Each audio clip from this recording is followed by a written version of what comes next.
मक्के की जो सबसे बड़ी ताजिरा है, जो बहुत बड़ी अमीर है, बिन्ते खुवैलद है, कि जिसकी तिजारत के चर्चे शाम में भी हैं, जिसकी तिजारत के चर्चे ईरान में भी हैं, जिसकी तिजारत के चर्चे यमन में भी हैं, जिसकी तिजारत के चर्चे मक्का और अरब में भी हैं।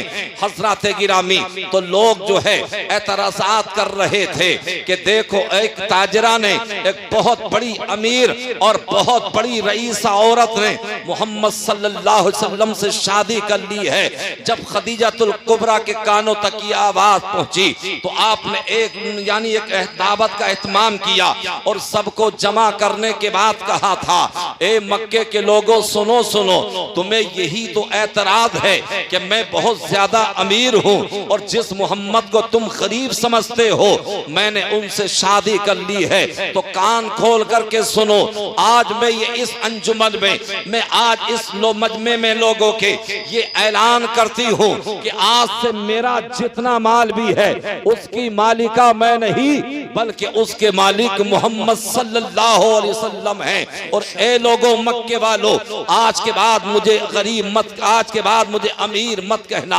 आज के बाद मुझे जो है यानी मालदार मत कहना, बल्कि आज के बाद मेरा सारा माल मोहम्मद के कदमों पर निसार है, मोहम्मद के कदमों पर नछावर है। और आज के बाद अगर गरीब कहना हो तो तुम खदीजतुल कुबरा को गरीब कहना, अगर तुम्हें लाचार कहना हो तो तुम खदीजतुल कुबरा को कहना, अगर तुम उसरत की जिंदगी गुजारने वाली कहने चाहो तो तुम खदीजतुल कुबरा को कहना। तो हजरत गिरामी आका करीम सल्लल्लाहु अलैहि वसल्लम से शादी हो गई है, अब खदीजतुल कुबरा ने अपना सारा माल मुस्तफा के कदमों पर निसार कर दिया है।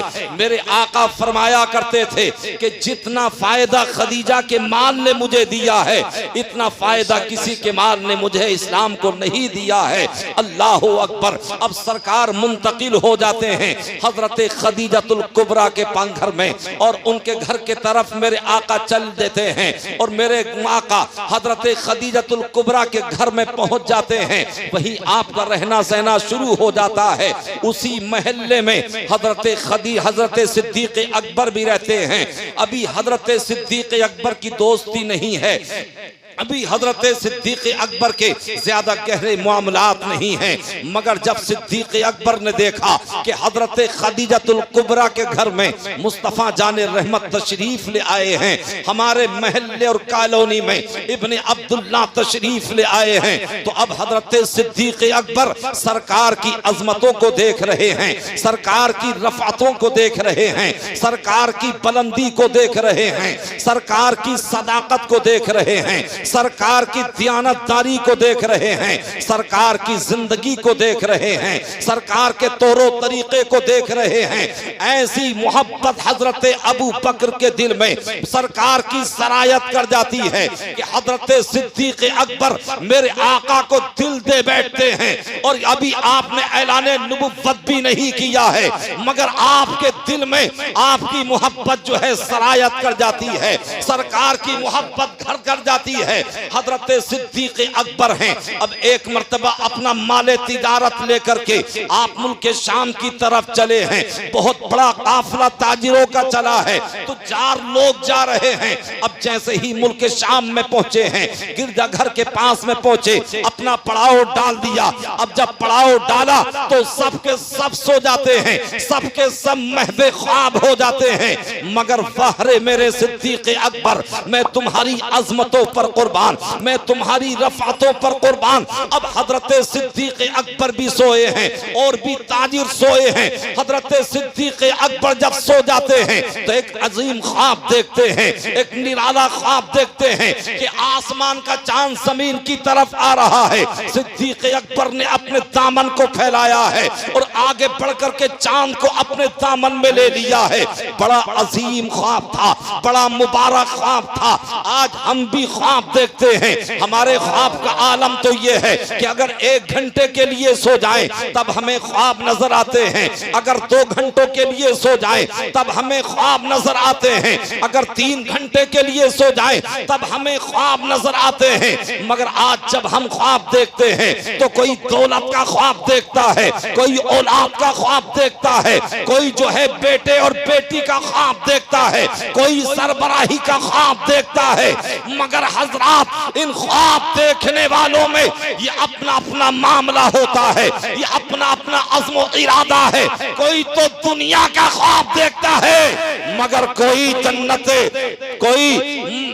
कोई गुंबदे खजरा का ख्वाब देखता है, कोई मदीना तैयबा का ख्वाब देखता है। अल्लाह अकबर। तो आज भी अगर हम ख्वाब देखें तो किसी आलिम से उसकी ताबीर को पूछ लें, किसी मुफ्ती से हम उसकी ताबीर को पूछ लें, किसी इमाम से हम ताबीर को पूछ लें। जब हम ख्वाब देखते हैं तो हम हजरात गिरामी, हम अपनी अहलिया से उसका जिक्र करते हैं जो बेचारी कभी ना मदरसे में गई, ना जिसने कभी जो है दीन सीखा, ना दुनियावी तालीम हासिल की। अब जब उससे ताबीर ली जाती है तो वो ये कहती है तुम्हें किसी ने कुछ करा दिया। अब जहन जाता है भाभी की तरफ, अब जहन जाता है माँ की या चाची की तरफ। अब जो है इंतशार आपस में शुरू हो जाता है, एक दूसरे से दिल बुरा हो जाता है और एक दूसरे के दिल में जो है नफरत और अदावत बैठ जाती है।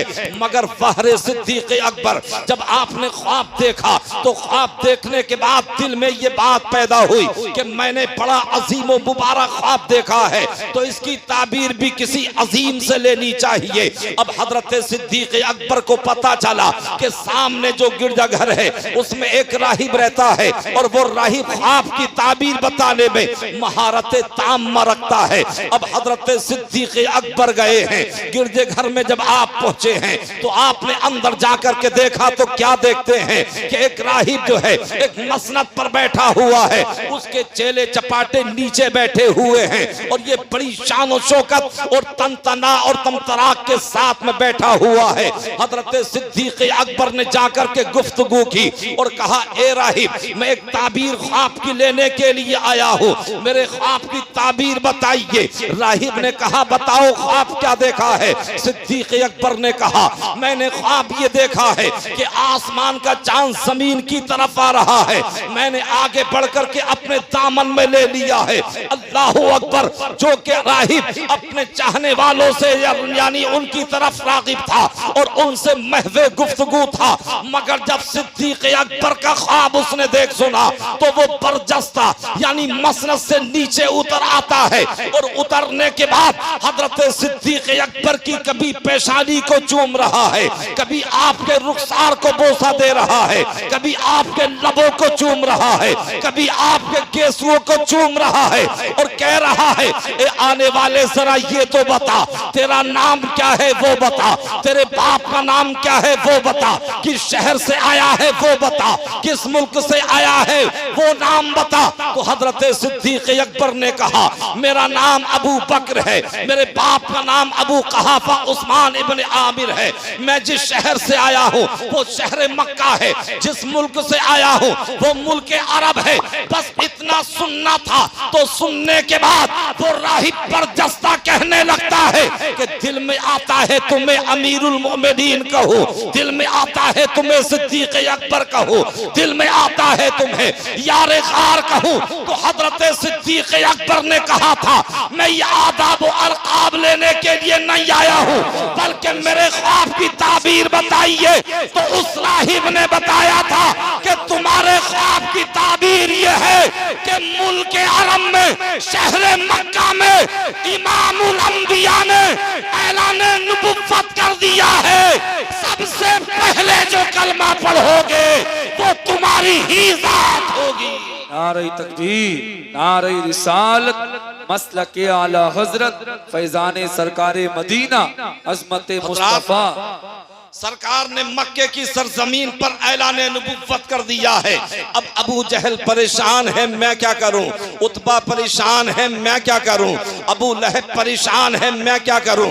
वलीद इब्ने मुगीरा परेशान है, मैं क्या करूं? कुफ्फार मक्का और रईस मक्का और रूसाए मक्का परेशान हैं, अब हम क्या करें? ये नबी कैसे ऐलान कर रहा है? इसने ऐलान रिसालत कैसे कर दिया है? उधर हजरत सिद्दीक अकबर को जब पता चला है तो आपने अपने माल को जल्दी जल्दी बेचा और फरोख्त किया, और फरोख्त करने के बाद जब आप अपने काफले वालों के पास में आए तो काफले वालों से कहा था अब मैं जा रहा हूं, अब मैं मंडी नहीं जाऊंगा, अब मैं मजीद तिजारत नहीं करूंगा। तो काफले वालों ने कहा था अबू बकर अरब से आए हो, मुल्क शाम में आए हो, बड़ी अच्छी मंडी चल रही है, बड़ा मोटा मुनाफा मिल रहा है, मगर तुम जा क्यों रहे हो? तो सिद्दीक अकबर ने कहा था कि जब मैं आया था तो अपना माल बेचने के लिए आया था, मगर अब मैं मोहम्मद के हाथ पर बिकने के लिए जा रहा हूं।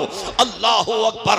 हजरात अपना रखते सफर बांधा और सबको यकजा करने के बाद और जमा करने के बाद अब हजरत अबू बकर हैं, मुल्क शाम से मक्के की तरफ चले हैं। इधर कुफ्फार मक्का हैं, इधर रूसाए मक्का हैं, परेशान हैं। और जब अबू लहब और उतबा और शैबा ने देखा कि अबू बकर मक्के में नहीं हैं तो उनकी तलाशो तजस्सुस में रहते हैं। कुफ्फार का ये एक काफिला और काफी लोग जमा होकर के ये मक्के के बाहर आते हैं, अबू बकर का इंतजार करते हैं कि अबू बकर आएंगे, हम उनसे कहेंगे कि देखो तुम्हारे दोस्त ने कैसा ऐलान नबुव्वत किया है, रिसालत का दावा किया है, तो वो इन्हें समझाएंगे और ये अपने अमल से बाज आ जाएंगे।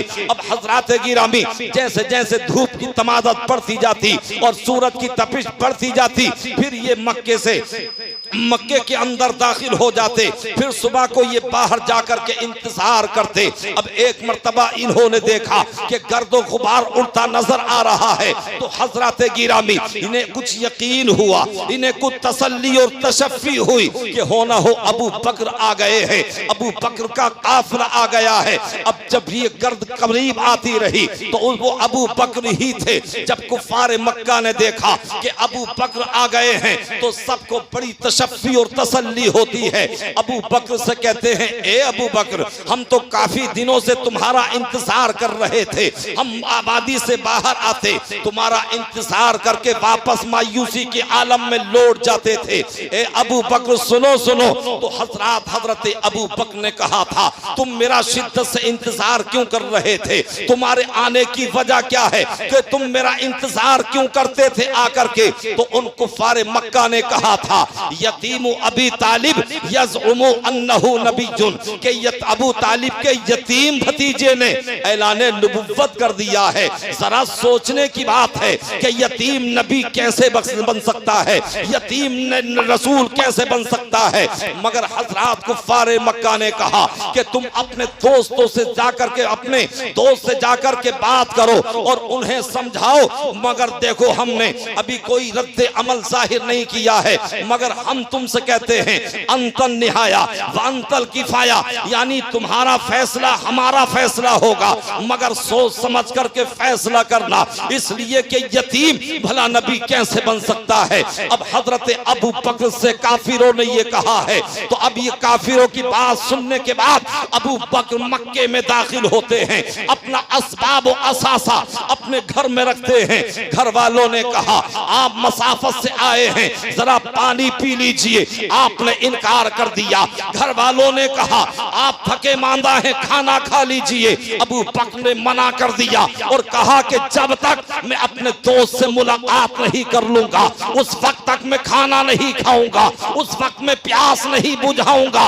अब ये पहुंचे दौड़े दौड़े दरे नबी पर, दरवाजे पर जाकर के दस्तक दी है, दरवाजा खोला गया, अबू बकर अंदर दाखिल हुए और दाखिल होने के बाद में कहा था ए मोहम्मद सल्लल्लाहु अलैहि वसल्लम कि आपने ऐलान नबुव्वत कर दिया है, कि आपने ऐलान रिसालत कर दिया है, तो मुस्तफा जान रहमत ने फरमाया था, नाम हाँ अबू बकर मैंने यानी ऐलान नबुव्वत कर दिया है, ऐलान रिसालत कर दिया है। तो हजरत अबू बकर ने कहा था, माँ दलीलू का या रसूल अल्लाह, ए अल्लाह के रसूल, क्या मैं कोई दलील मांग सकता हूँ, क्या मैं कोई दलील ले सकता हूँ? तो मेरे पैगंबर के दरियाए रहमत में मौज उठी और मेरे आका ने इरशाद फरमाया, अरे ए अबू बकर सुनो सुनो, यानी मुल्क शाम में गिरजा घर के पास में जो तुमने ख्वाब देखा और जो तुम्हें ख्वाब की ताबीर राहिब ने बताई थी, वो मेरा ही तो मौजज़ा है,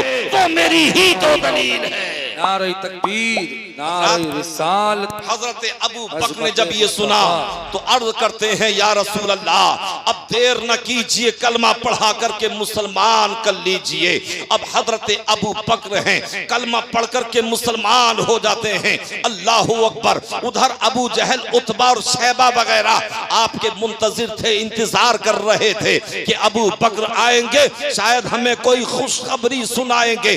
अब हजरत अबू बकर जब गए हैं तो अबू जहल से मुलाकात की। जैसे ही मुलाकात की तो अबू जहल ने पूछा, बताओ अबू बकर, तुम क्या फैसला करके आए हो, बताओ तुम क्या खबर लेकर के आए हो?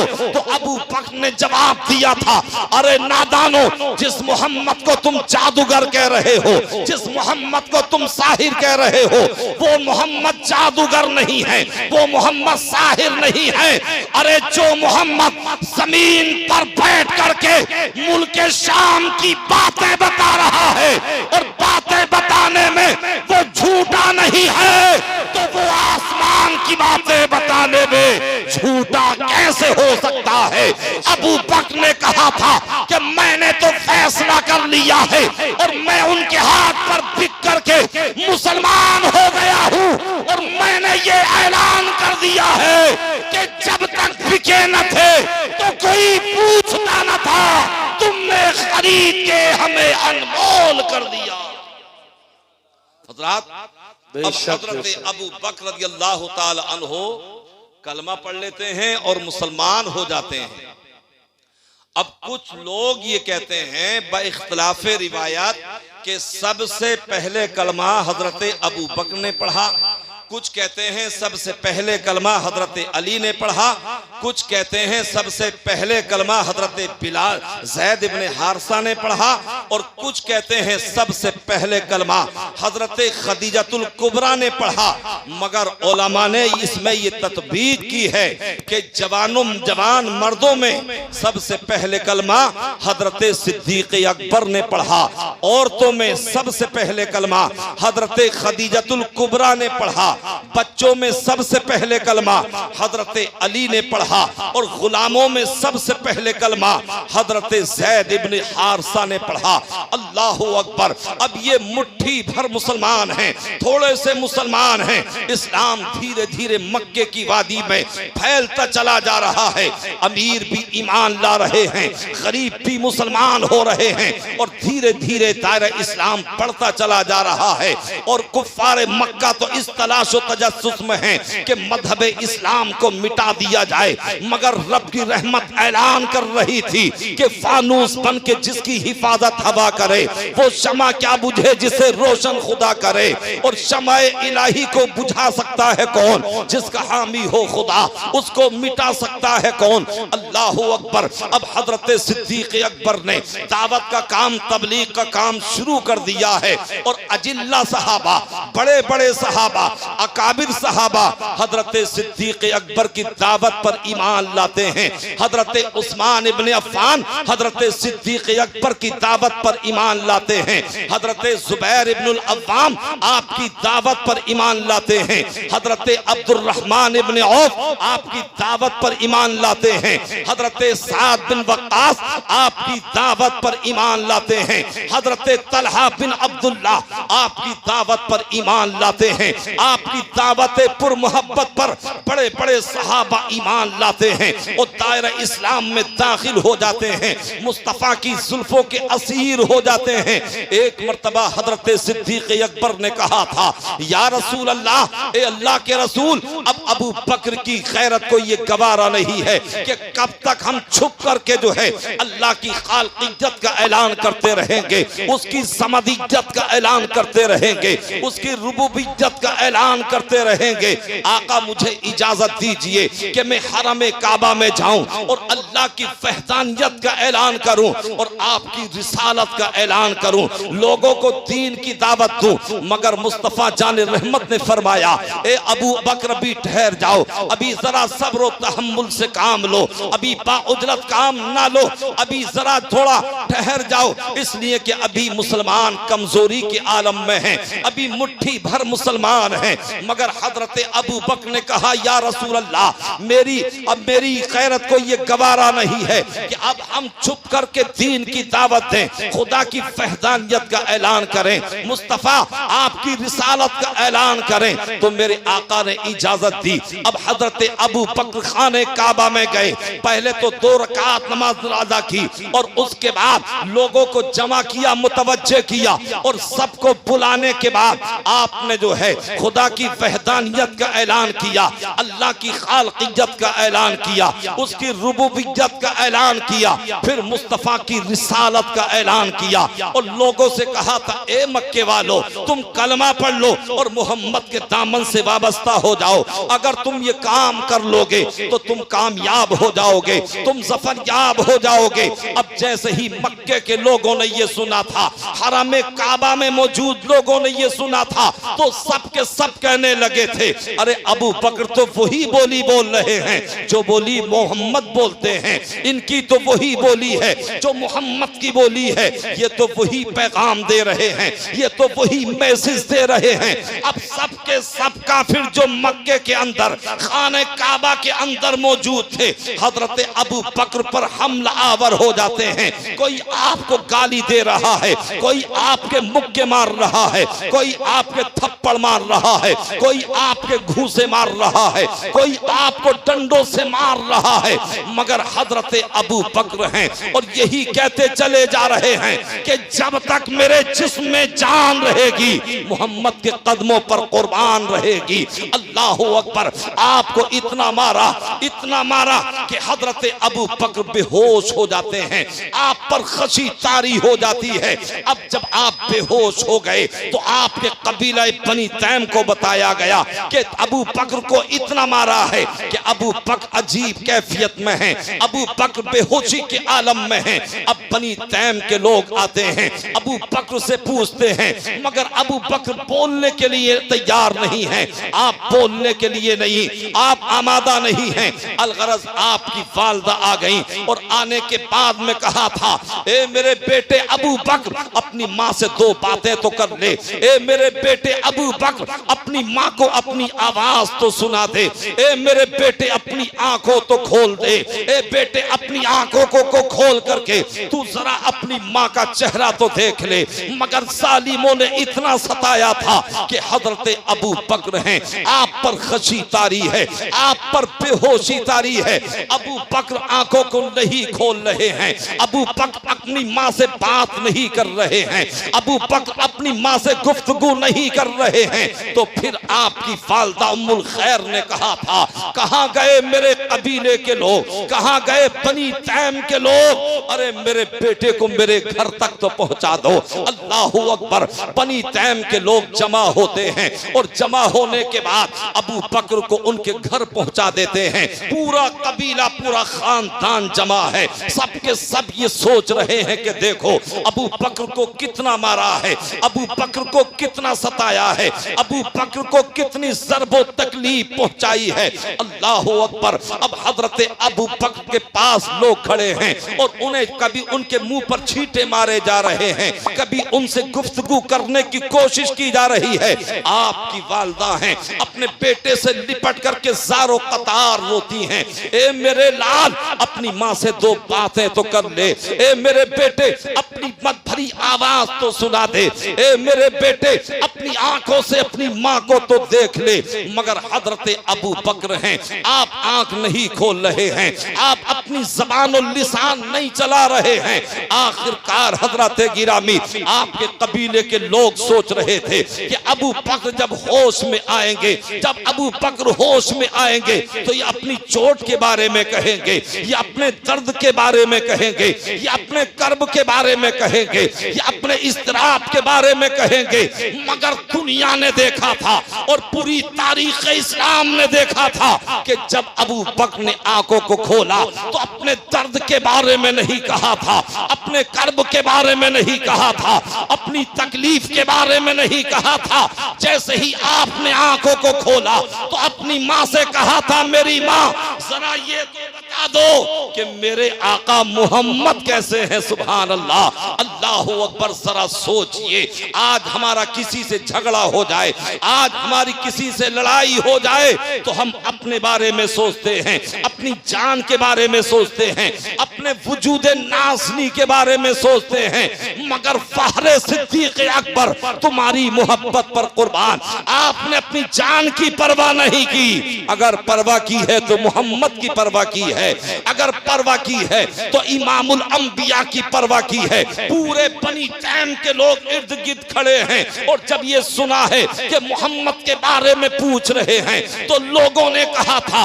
उनकी वालिदा उम्मुल खैर ने कहा था, ए मेरे बेटे जरा ये तो बता दे कि तूने अपने बारे में नहीं कहा, अपनी जान के बारे में नहीं कहा, अपने वजूद के बारे में नहीं कहा।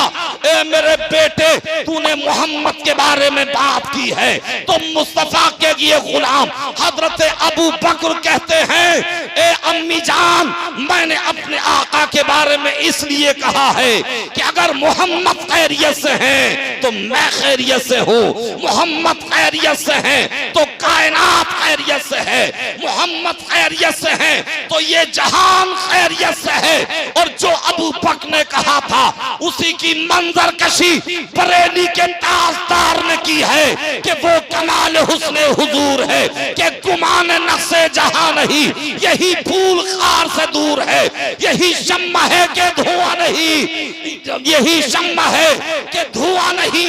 और वो जो न थे तो कुछ न था, वो जो न हो तो कुछ न हो, जान है वो जहान की, जान है तो जहान है।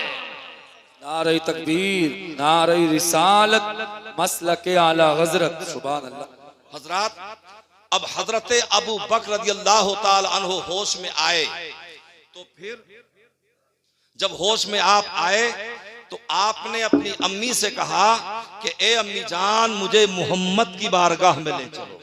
हजरत, तो आपकी वालिदा ने कहा, आपके कबीले के लोगों ने कहा, बेटे तुम्हें इतना मारा है, इतना सताया है, तुम्हारे जख्म हैं बदन में और तुम्हें बेपनाह तकलीफ पहुंची है, तुम मोहम्मद की बारगाह में कैसे जाओगे? मगर ये इश्क है जो कशा कशा ले जाता है, ये इश्क है जो खुशी खुशी ले जाता है। इतने में हजरत बिनते खत्ताब हजरत उम्मे जमील भी आ जाती हैं, फारूक आदम की बहन आ गई। तो फिर हजरत अबू बकर ने कहा, ए अम्मी जान अब उम्मे जमील के सहारे से तुम मुझे मोहम्मद की बारगाह में ले चलो। हजरत, एक तरफ आपकी वालिदा हजरत उम्मुल खैर ने आपके कांधे को पकड़ा और एक तरफ हजरत उम्मे जमील ने आपके कांधे को पकड़ा। फिर ये धीरे धीरे आहिस्ता आहिस्ता मुस्तफा के दरे दौलत की तरफ जा रहे थे, दरे नबुव्वत की तरफ जा रहे थे, दरे रिसालत की तरफ जा रहे थे। मक्के के लोग तो समझ रहे थे कि अबू बकर लड़खड़ा करके गिर जाएंगे, मगर कायनात इस बात की खम्माजी कर रही थी कि अबू बकर गिरने वाले नहीं हैं बल्कि कायनात की किस्मत संवारने वाले हैं। हजरात, अब ये पहुंचे और जब नबी की बारगाह में पहुंचे, मुस्तफा ने दूर से उठ करके स्वागत किया था, वेलकम कहा था और आपका खैर मकदम किया था।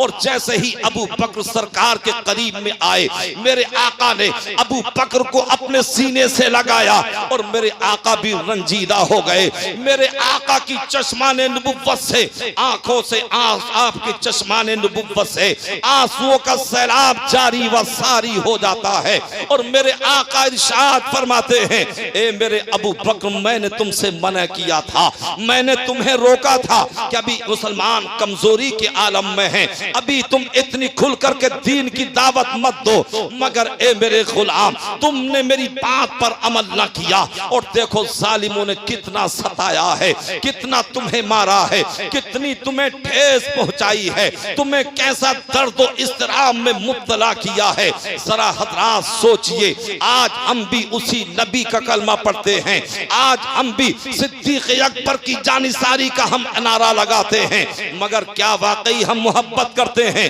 क्या वाकई हम सरकार के नुकूश कदम पर चलते हैं?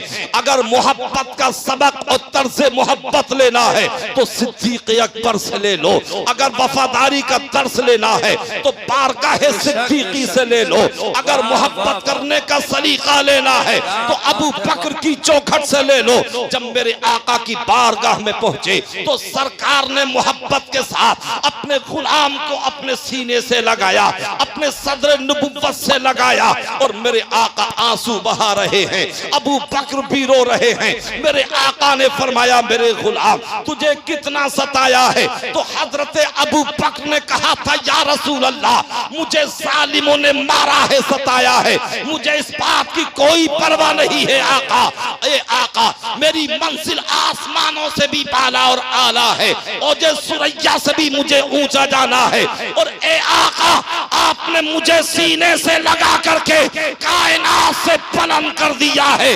अबू बकर तो ये कह रहे थे, मगर अबू बकर का इश्क पुकार रहा था, या रसूल अल्लाह, जब तक बिकाना था तो कोई पूछता न था, तुमने खरीद के मुझे अनमोल कर दिया। नारे तकबीर, नारे रिसालत, मसलके आला हजरत ख्वाजा का हिंदुस्तान, हजरत अल्लामा जाकिर साहिब क़िबला नईमी, तुमने मुझे खरीद के अनमोल कर दिया।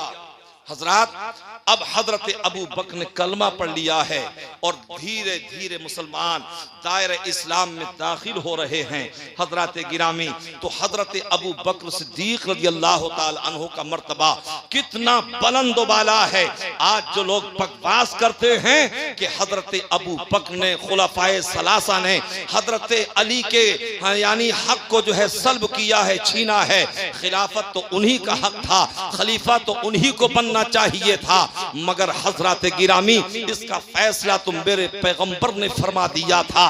तो बड़े तहन दरीदा हैं वो लोग जो तनकीद से अबू बकर करते हैं, जो तनकीद से हजरत उमर करते हैं, जो तनकीद से हजरत उस्मान गनी करते हैं, जो तनकीद से खुलफाए सलासा करते हैं। अगर इनसे मोहब्बत ना करे कोई तो वो फलाह सफर नहीं पा सकता, बल्कि जिसके दिल में भूख से अबू बकर होता है, जिसके दिल में भूख से उमर होता है, जिसके दिल में भूख से उस्मान हो सकता होता है, वो शैतान तो हो सकता है, मगर वो मुहिब्बे अहले बैत नहीं हो सकता। बेशक बेशक, जो मुहिब्बे अहले बैत होता है वो अहले बैत से भी मोहब्बत करता है और वो सहाबाए किराम से भी मोहब्बत करता है। अल्हम्दुलिल्लाह, हम तो उस मसलके आला हजरत पर चलने वाले हैं जो मसलके आला हजरत हमें ये पैगाम देता है और ये बताता है कि ए लोगों, तुम्हें मोहब्बत अहले बैत से भी अपने सीने को मामूर करना है और मोहब्बत सहाबा से भी तुम्हें अपने सीने को मामूर करना है। तुम्हें अली से भी मोहब्बत करनी है और तुम्हें अबू बकर से भी मोहब्बत करनी है। और जब तुम मोहब्बत करोगे तो आला हजरत की जबान की रोशनी में सुन लो, आला हजरत कहते हैं, ए इश्क तेरे सदके जलने से छुटे सस्ते, जो आग बुझा देगी वो आग लगाई है। हजरत, अब हजरत अबू बकर रज़ियल्लाहु ताला अन्हु के ताल्लुक से मेरे आका ने फरमाया, वल्लाहि मा वुलिदा फिल इस्लामी मौलूदुन अस्का वला अतहरू वला अफजलु मिन अबी बकर सिद्दीक, कि अल्लाह की कसम, इस्लाम के दामन में आज तक कोई ऐसा बच्चा आया ही नहीं जो पैदा होने के बाद इस मनसबे आली पर फाइज हो गया हो, जो अबू बकर से तय्यब भी हो, जो अबू बकर से ताहिर भी हो, जो अबू बकर से अफजल व आला भी हो, तो मेरे आका ये बता रहे हैं कि आज तक इस्लाम के दामन में कोई ऐसा बच्चा पैदा नहीं हुआ जो अबू बकर से ज्यादा तय्यब व ताहिर हो, जो अबू बकर से ज्यादा अफजल व आला हो।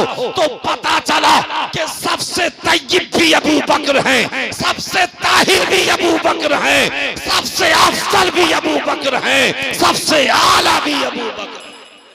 सुभान अल्लाह, सुभान अल्लाह। मेरे आका ने एक मौके पर फरमाया था, हादा अतीकुल्लाहि मिनन नार, कि अल्लाह का ये बंदा आग से मामून है, महफूज है। सुभान अल्लाह, अल्लाहु अकबर। हजरत गिरामी हजरत अबू बकर रज़ियल्लाहु ताला अन्हो मेरे आका से बेपनाह मोहब्बत करते हैं और सरकार अपने गुलाम से बेपनाह मोहब्बत करते हैं। एक मर्तबा हजरत सिद्दीक अकबर से मेरे आका ने फरमाया, ए अबू बकर तुम अपनी जिंदगी का कोई वाक़िया बयान करो। अल्लाहु अकबर। तो हजरत अबू बकर से कहते हैं मेरे आका, अपनी जिंदगी का कोई वाक़िया बयान करो। मेरे आका चाहते ये हैं कि मेरे सिद्दीक का जिक्र होता रहे और मैं मोहम्मद उसे समाअत करता रहूं। अल्लाहु अकबर। हजरत अबू बकर कहते हैं, या रसूल अल्लाह, जब मैं 4 साल का था। कितने साल का? जोर से बोलो, वरना फिर मौलाना साजिद को बुला लूंगा मैं। हाँ, जोर से बोलिए सुभान अल्लाह। अर्ज करते हैं, या रसूल अल्लाह, मैं 4 साल का था कि मेरे वालिद मुझे पकड़ करके अपने खुदा के पास ले गए और कहा कि ए बेटे अबू बकर, ये तुम्हारे खुदा हैं और तुम इन्हीं से खाना मांगना, इन्हीं से अपनी हाजत को रखना और जो भी जरूरत हो तुम इन्हीं से मांगना। और फिर कहा फसजुद लहा, और तुम इनको सजदा करो।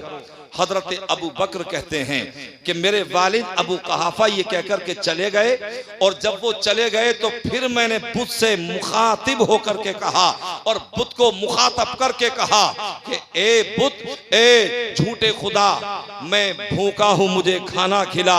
मगर मुझ उधर से कोई जवाब ना मिला।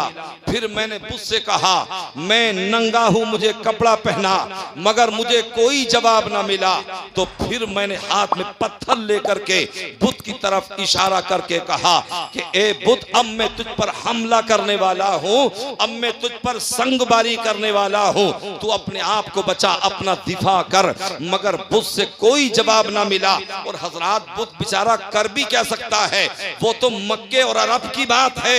हिंदुस्तान में भी हजारों बुत ऐसे हैं कि लोग जिनके आगे सर को झुकाते हैं, अपनी अकीदत को झुकाते हैं और अपने ही हाथ से बनाने के बाद उनके आगे सजदा रेज हो जाते हैं। अरे जो वो बुत अपने जिस्म पर बैठी हुई मक्खी को ना उड़ा सके, वो अपने मानने वालों को, अपने बंदों की मदद क्या कर सकता है।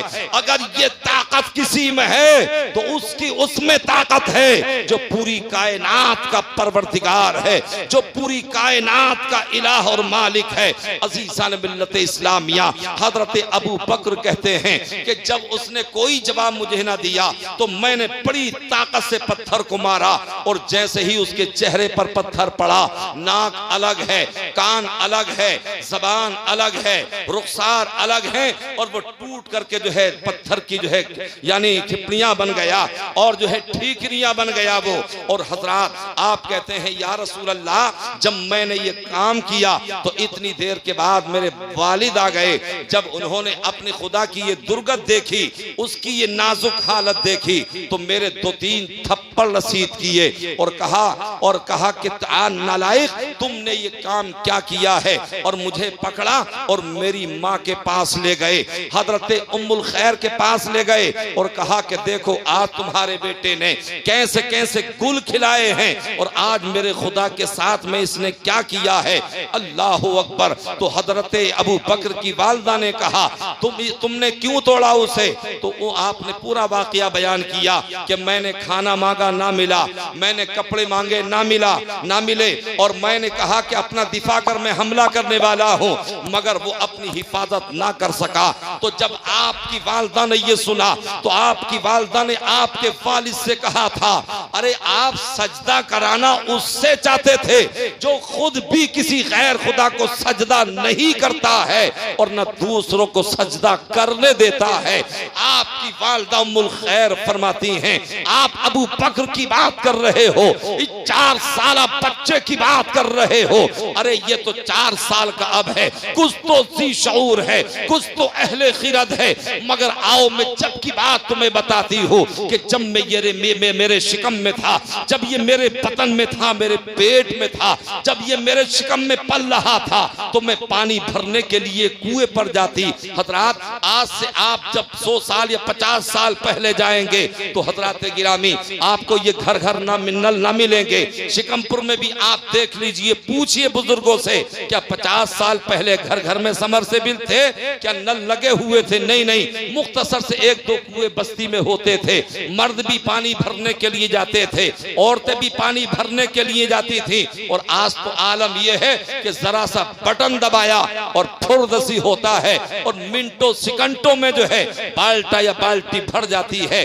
हमारा काम तो एक बाल्टे से चल सकता था, मगर हम एक बाल्टे की जगह कम से कम 3 या 4 बाल्टे पानी बिगाड़ते हैं। मगर याद रखना, अगर आपने फजूल खर्ची की तो एक एक कतरे का आपसे सवाल होगा। अल्लाह फरमाता है, कुलू वशरबू, खाओ और पियो, वला तुसरिफू, मगर फजूल खर्ची मत करो, इन्नहु ला युहिब्बुल मुसरिफीन, बेशक अल्लाह फजूल खर्ची करने वालों को दोस्त नहीं रखता है। तो हम इस बात की भी तवज्जो दें कि आज अगर हमारे घर में समरसेबिल है या सरकारी नल लगा हुआ है या कोई और नल लगा हुआ है, तो हम बेजा पानी ना बहाएं। अब तो नालियां ऐसे चलती हैं जैसे कि कोई ट्यूबवेल चल रहा हो। फिर हजरत गिरामी हुकूमत की तरफ से ऐलान होता है कि पानी कम खर्च किया जाए, फुला इलाके में पानी का जो है कहत पड़ गया है, पानी की कमी हो गई है। तो ये है मजहब इस्लाम जो कि नाजायज और ज्यादा खर्चे से ज्यादा जो है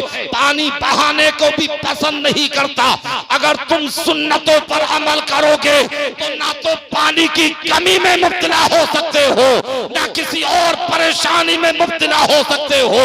जब आदमी सुन्नत पर अमल करता है तो जब तक दुनिया में रहता है बाइज्जत रहता है, और जब दुनिया से जाएगा तो अल्लाह उसे जन्नत अता फरमाएगा।